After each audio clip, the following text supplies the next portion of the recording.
खुश आमदीद। आज के इस गहरे मुताले में हम ज़मीन के एक ऐसे हिस्से की तहों तक जाने वाले हैं जो अपने अंदर सदियों के राज समेटे हुए हैं। हाँ, एक ऐसा राज जो साइंस और अफसानों के दरमियान फंसा हुआ है। बिल्कुल। अगर हम माउंट एवरेस्ट की मिसाल लें, जो दुनिया का सबसे ऊंचा पहाड़ है, तो वहाँ अब तक हज़ारों लोग चढ़ चुके हैं। वहाँ पर लोगों के ट्रैफिक जैम की तस्वीरें हम सबने देखी हैं। सही बात है, वहाँ लाइंस लगी होती हैं, है ना? लेकिन एक और पहाड़ है, माउंट कैलाश। ये एवरेस्ट से तकरीबन 2200 मीटर्स छोटा है, मगर आज तक कोई इंसान इसकी चोटी पर कदम नहीं रख सका। एक भी इंसान नहीं? मतलब ये वाकई हैरानकुन है। सही कहा। तो हमारे पास आज जो मुतअद्दिद सोर्सेज हैं, जिनमें आर्टिकल्स हैं, डॉक्यूमेंट्री फुटेज और साइंसी रिपोर्ट शामिल हैं, उनका मकसद हकीकत और अफसाने के दरमियान फ़र्क करना है।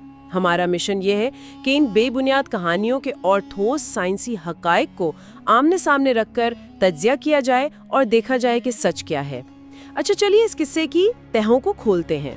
और मालूमात के इस तेज तरीन दौर में जहाँ हर रोज़ नई कहानियाँ सामने आती हैं, वहाँ क्रिटिकल थिंकिंग यानी तनकीदी सोच की अहमियत और भी ज़्यादा बढ़ जाती है।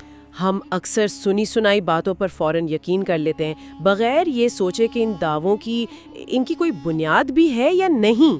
सही बात है, लोग बगैर सोचे फॉरवर्ड कर देते हैं। बिल्कुल। तो आज हम इन्हीं पुरस्रार अफसानों का मंतिकी तज्जिया करेंगे। हम देखेंगे कि कौन सी बातें सिर्फ जज्बात की बुनियाद पर फैली हैं और कौन सी बातों के पीछे एक्चुअल साइंस मौजूद है। शुरुआत में अगर हम इस पहाड़ की ज्योग्राफी को देखें, तो माउंट कैलाश तिब्बत के मगरबी हिस्से में वाक़ है। ये इंडिया और चीन के बॉर्डर से तकरीबन 100 किलोमीटर के फासले पर है और इसकी ऊंचाई 6638 मीटर्स है, जो कि एवरेस्ट से काफ़ी कम है। हाँ, काफ़ी कम। लेकिन जो चीज़ इसे बाकी तमाम हिमालयन पहाड़ों से अलग बनाती है, वो इसकी हैरत अंगेज शक्ल है। ये बिल्कुल एक परफेक्ट पिरामिड की तरह लगता है, जिसके चारों रुख बिल्कुल 4 सिमतों की तरफ इशारा करते हैं। और जहाँ शक्ल इतनी अजीब हो, वहाँ सुपर नेचुरल कहानियां बनना शुरू हो ही जाती है। यही तो एक बहुत बड़ी नफ्सियाती हकीकत है। इंसानी फितरत हमेशा से अनजानी और पुरस्रार चीज़ों की तरफ खिंची चली आती है। जब किसी कुदरती साख्त की समझ नहीं आती, तो लोग उसे किसी और ही दुनिया की चीज़ करार दे देते हैं, जैसे एलियंस या जादू। हाँ बिल्कुल। देखें, साइंस की बातें थोड़ी पेचीदा होती हैं, लेकिन जादू या एलियंस की कहानियां किसी हॉलीवुड मूवी की तरह दिलचस्प होती हैं, तो लोग आसानी से अट्रैक्ट हो जाते हैं। इन कहानियों में सबसे ज्यादा वायरल होने वाली एक्सपेडिशन 1999 की है। एक रशियन डॉक्टर थे, अर्नस्ट मुल्दाशेव। उन्होंने अपनी टीम के साथ कैलाश का दौरा किया और वापस आकर ऐसे दावे किए जिन्होंने पूरी दुनिया और खासकर इंटरनेट पर तहलका मचा दिया। हाँ, उनके दावे तो वाकई बहुत अजीब थे। इंतहाई अजीब। उनका दावा था कि कैलाश असल में एक टाइम मशीन है, जहां वक्त आम दुनिया के मुकाबले में बहुत तेजी से गुजरता है। उन्होंने ये भी बताया कि 4 साइबेरियन क्लाइंबर्स ने इस पर चढ़ने की कोशिश की थी और वो 1.5 साल के अंदर ही, यानी सिर्फ 1.5 साल में बुढ़ापे होकर मर गए। अब किसी आम शख्स के लिए तो ये खबर ऐसी है कि जैसे वहाँ कोई वाकई जादू मौजूद है। और मुल्दाशिव ने अपनी इस कहानी को सपोर्ट करने के लिए एक और दावा किया था। वो पहाड़ के अंदर वाला? जी हाँ, उनका कहना था कि कैलाश पहाड़ अंदर से मुकम्मल तौर पर खोखला है और इसके अंदर कदीम तहजीबों के लोग मेडिटेशन की हालत में सदियों से जिंदा हैं, बगैर किसी सबूत के। बिल्कुल। ये तमाम बातें बगैर किसी वाकई एविडेंस के की गई थीं, बस हवा में तीर चलाए गए। हैरान की बात तो ये है कि वक्त के तेजी से गुजरने वाली इस थियोरी को मजीद मशहूर करने में आजकल के कई सोशल मीडिया इन्फ्लुएंसर्स का भी हाथ है। जैसे जग्गी वसुदेव ने एक दफा खुलेआम दावा किया था कि वो कैलाश गए और वहां उन्होंने आज तकरीबन 2.5 घंटे गुजारे, लेकिन उन 2.5 घंटों में उनके बाल और नाखून इतने तेजी से बढ़े कि वो लगभग 10 से 15 साल जवान हो गए, जो कि प्योरली एक अनोखा दावा है ना? लेकिन आखिर ऐसी बातों पर इतने आसानी से यकीन क्यों कर लिया जाता है, मैं ये सोच रही थी। इसकी बुनियादी वजह यह है कि इस पहाड़ का इमेज दुनिया के सामने सिर्फ एक पहाड़ का नहीं, बल्कि एक मुकद्दस अकायद के मरकज़ का है। लोग इन हवाई कहानियों को अपने रूहानी अकीदे के साथ जोड़ लेते हैं। दुनिया के 4 बड़े मज़ाहिब इस पहाड़ को आला तरीन मुकाम देते हैं। सही बात है। और जब किसी जगह के साथ करोड़ों लोगों की डिवोशंस जुड़ी हों तो हकीकत और अफसाने में फ़र्क करना वैसे ही बहुत मुश्किल हो जाता है। अगर हम इन मज़ाहिब की बात करें तो हिंदुइज्म में उनके अकीदे के मुताबिक ये भगवान शिव और पार्वती का ठिकाना है। वहाँ एक बहुत मशहूर मिथ रावण के हवाले से भी सुनाई जाती है। हाँ, वो अंगूठे वाली कहानी। बिल्कुल। कहते हैं कि रावण ने जब अपने गुरूर में आकर इस पहाड़ को उठाने की कोशिश की थी तो भगवान शिव ने सिर्फ अपने पैर के अंगूठे से इस पहाड़ को वापस दबा दिया, जिसकी वजह से रावण 1000 साल के लिए वहां फंस गया। ये कहानी सुनने में एक अजीम इस्तियारा लगता है। और बुद्धिज्म में भी इस जगह की अहमियत इसी तरह गहरी है। वहाँ अकीदा है कि देवता चक्र संवरा और उनकी पत्नी वज्रवराही इस पहाड़ पर मेडिटेशन करते हैं।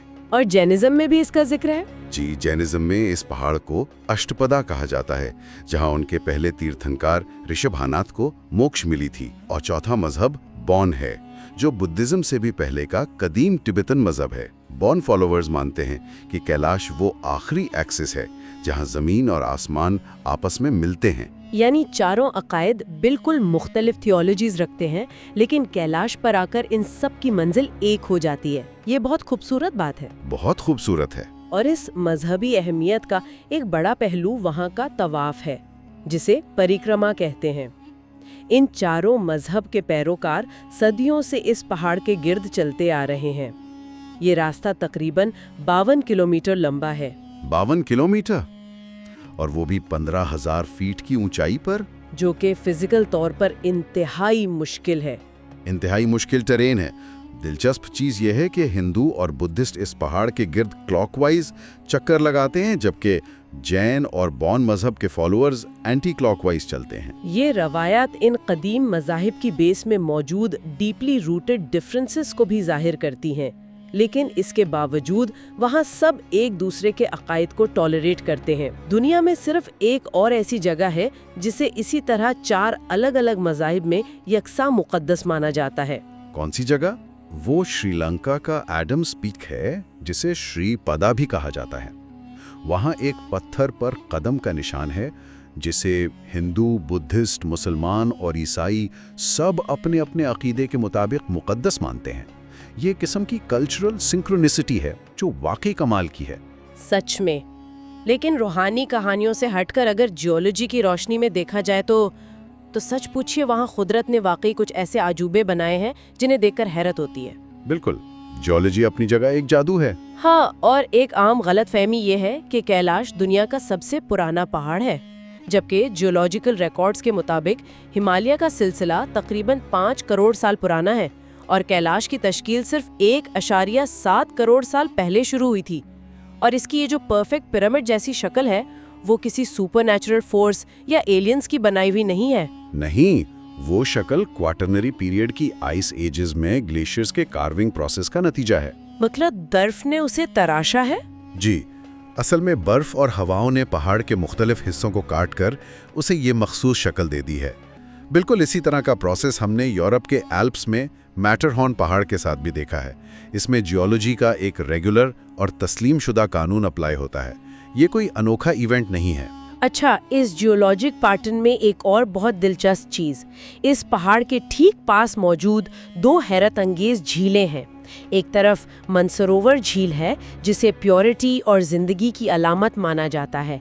इस झील का पानी बिल्कुल साफ और मीठा है। और उसके ठीक बराबर एक और झील है। हाँ, सिर्फ 2 से 3 किलोमीटर के फासले पर दूसरी झील है, जिसे राक्षस ताल कहा जाता है। इसका ताल्लुक राक्षसों या बुरी ताकतों से जोड़ा जाता है। इसका पानी इंतहाई खारा और नमकीन है और वहाँ आसपास किसी किस्म की एक्वेटिक लाइफ नहीं है। ऐसा कैसे मुमकिन है कि इतने करीब होने के बावजूद एक झील मीठी हो और दूसरी जहर जैसी खारी? क्या इन दोनों के दरमियान कोई फर्क जमीन के अंदर से पैदा होता है? यहाँ जो सबसे हैरानकुन बात है वो ये है कि इसकी वजह उन झीलों के अंदरूनी स्ट्रक्चर में छुपी है। रक्षास्थल असल में एक एंडोरेहिक लेक है। एंडोरेहिक लेक यानी जिसका पानी बाहर नहीं बहता? बिल्कुल। ऐसी झीलों में पानी किसी बाहर के दरिया या समुद्र में नहीं गिरता। सदियों से वहां पानी इवेपोरेशन प्रोसेस से गुजर रहा है, जिसकी वजह से पानी उड़ जाता है, मगर उसके अंदर मौजूद नमक और दीगर मिनरल्स वहीं जमा होते रहते हैं। हजारों साल में वो झील एक highly concentrated salt water body बन जाती है। अच्छा, और मानसरोवर का पानी मीठा क्यों है? क्योंकि मानसरोवर झील थोड़ी ज्यादा ऊंचाई पर वाक़या है और वहां से पानी लगातार ओवरफ्लो होकर राक्षस ताल में निकलता रहता है। इस लगातार फ्लश आउट सिस्टम की वजह से मानसरोवर का पानी फ्रेश रहता है। ये दोनों झीलें दरअसल एक ही हाइड्रोजियोलॉजिकल सिस्टम का हिस्सा हैं। ऐसी लेक्स दुनिया में और भी हैं, जैसे कजाकिस्तान की बलकाश झील और फिलीपींस की बाराकूडा झील। यही वजह है कि इन फिजिकल डिफरेंसेस को लोग फौरन गुड और ईविल की फोर्सेस से जोड़ देते हैं। खैर, इस इलाके की फिजिकल अहमियत सिर्फ इन झीलों तक महदूद नहीं है। ये पूरा पहाड़ी सिलसिला दुनिया की 4 अजीम तरीन नदियों का मरकज भी है। इंडस, सतलज, ब्रह्मपुत्र और करनाली। जी, यही 4। ये तमाम नदियाँ साउथ एशिया के अजीम खित्ते की लाइफलाइन है और करोड़ों लोगों को पानी फराहम करती हैं। अगर हम इसको प्योरली साइंटिफिक ज्योग्राफी के एंगल से देखें तो इस ऊंचाई से इतने बड़े पैमाने पर वाटर ड्रेनेज सिस्टम का बनना अपने आप में ज़मीन का एक बहुत बड़ा अजूबा है। इन नदियों की वजह से ही इस पहाड़ की अजमत सदियों पुरानी तहजीबों में इतनी अहमियत इख्तियार कर गई थी। लोग पानी के इस मरकज़ को देवताओं की जगह समझते थे और उनका एहतराम करते थे।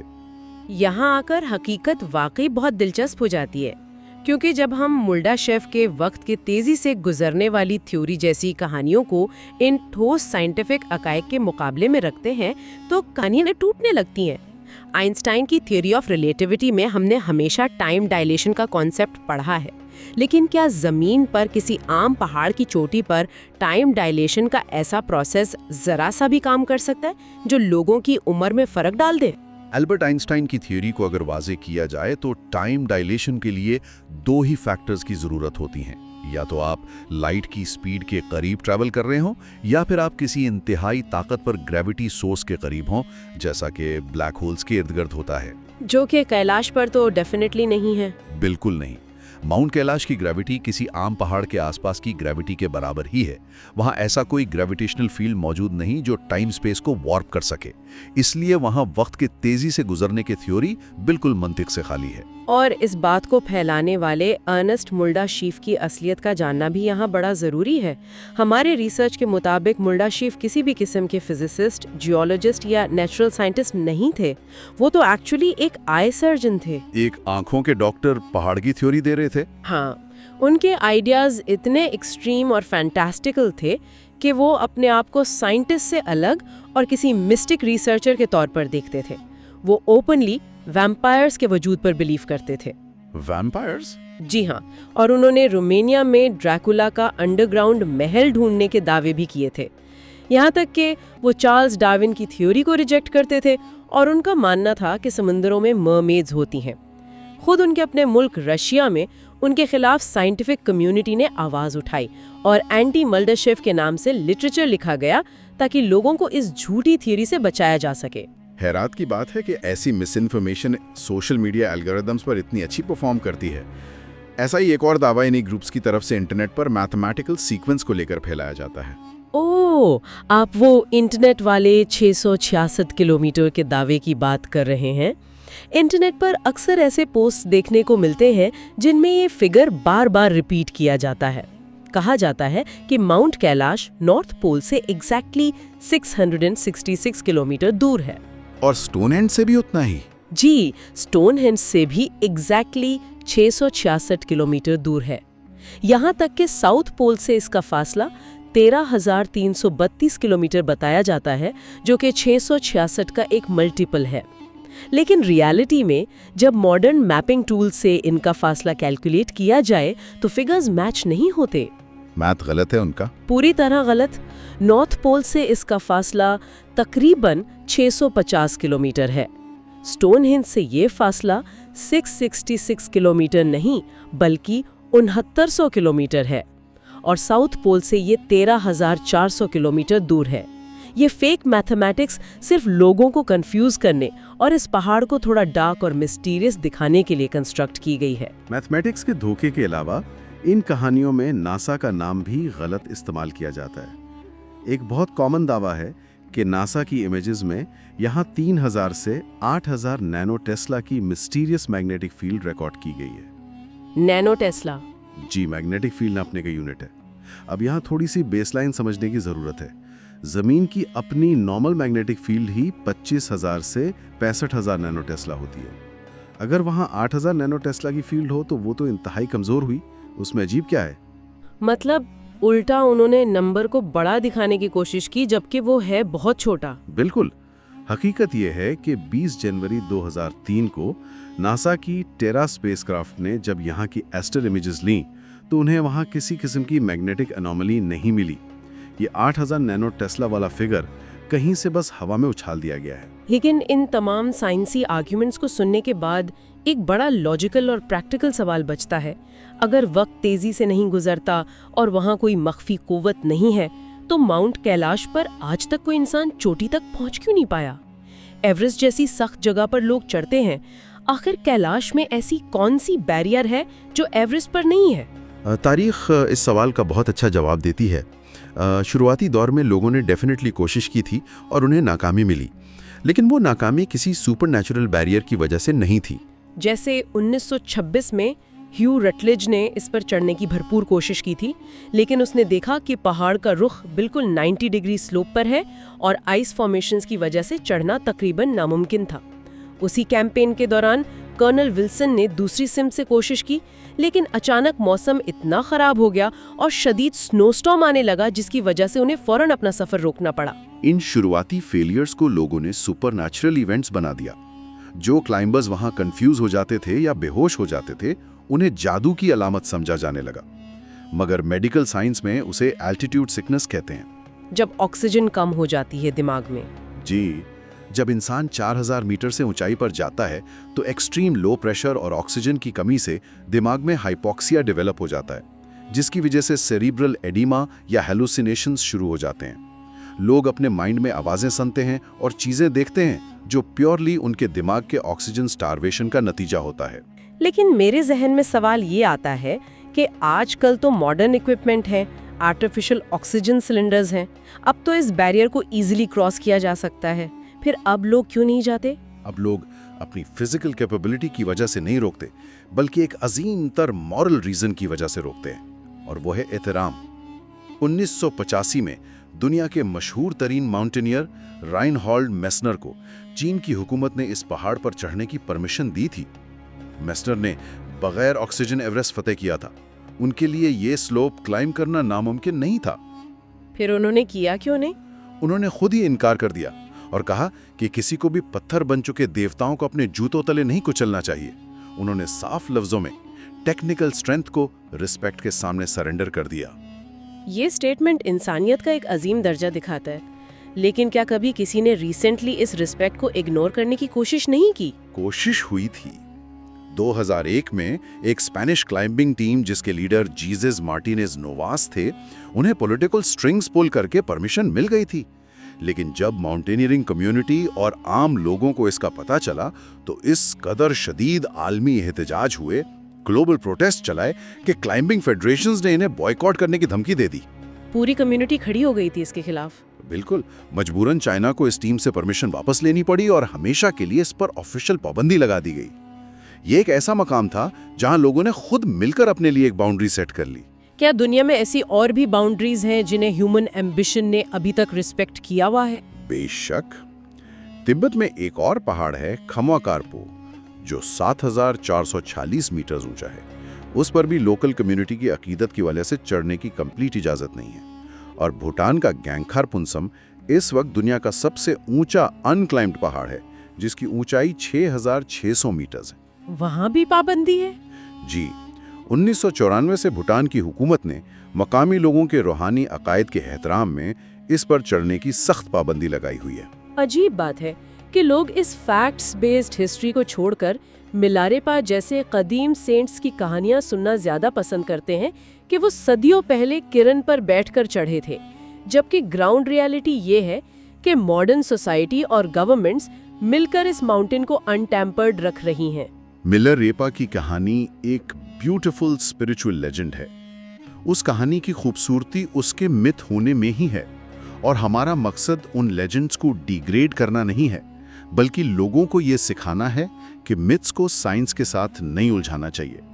जब लोग सूडो साइंस को रिलीजन के साथ मिलाने की कोशिश करते हैं, तब ऐसे अफसाने जन्म लेते हैं जो फैक्चुअल हिस्ट्री को धुंधला देते हैं। तो इन सब बातों का आखिर मतलब क्या निकलता है? आज के इस मुताले में हमने देखा कि माउंट कैलाश की असल खूबसूरती उसकी कुदरती साख्त और लोगों के उसे दिए गए एहतराम में है।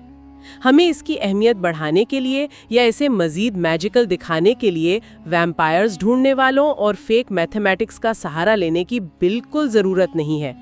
कुदरत अपने आप में ही एक अजीम और मिस्टीरियस चीज़ है, जिसकी अहमियत किसी फेक टाइम मशीन से कहीं ज़्यादा बड़ी है। अगर हम इसे बड़ी तस्वीर के साथ जोड़कर देखें तो ये पूरा मौजू सिर्फ एक पहाड़ का नहीं है। ये इस बात का इशारा है कि हम मॉडर्न एज में मालूमात को इवैल्यूएट कैसे करते हैं। फैक्चुअल इन्फॉर्मेशन और क्रिटिकल थिंकिंग आज के दौर में हमारे माइंड का डिफेंस सिस्टम है। अगर हम इन टूल्स को इस्तेमाल नहीं करेंगे तो हम बार बार इंटरनेट पर किसी न किसी नई फॉल्स नैरेटिव का शिकार होते रहेंगे। हमें एविडेंस और क्लेम के दरमियान हमेशा एक बाउंड्री मेंटेन करनी चाहिए। बहुत ही अहम बात की आपने। इस गुफ्तगू को यहाँ ख़त्म करते हैं, लेकिन जाने से पहले सुनने वालों के लिए एक नया और गहरा सवाल छोड़े जाते हैं। इंसान की फितरत हमेशा से हर चीज़ को फतह करने की रही है, चाहे वो गहरे समंदर की तह हों, स्पेस मिशंस हों या आसमान को छूते पहाड़ हों। हमारी एम्बिशन की कोई लिमिट नहीं। लेकिन माउंट कैलाश ज़मीन पर एक ऐसी अनोखी जगह बनकर खड़ा है जिसने पूरी इंसानियत को शायद पहली बार ये सिखाया है कि दुनिया में कुछ चीज़ें फतह करने के लिए नहीं, बल्कि सिर्फ और सिर्फ एहतराम करने के लिए होती हैं। इस बाउंड्री लाइन को देखते हुए सोचने वाली बात यह है कि ज़मीन पर ऐसी और कौन सी कुदरती सरहदें हैं जिन्हें फतह करने के बजाय इंसानियत को आगे बढ़कर खुद उनका एहतराम करना चाहिए। वक्त देने का बहुत शुक्रिया। अगली बार एक नई मालूमात के साथ फिर मिलेंगे।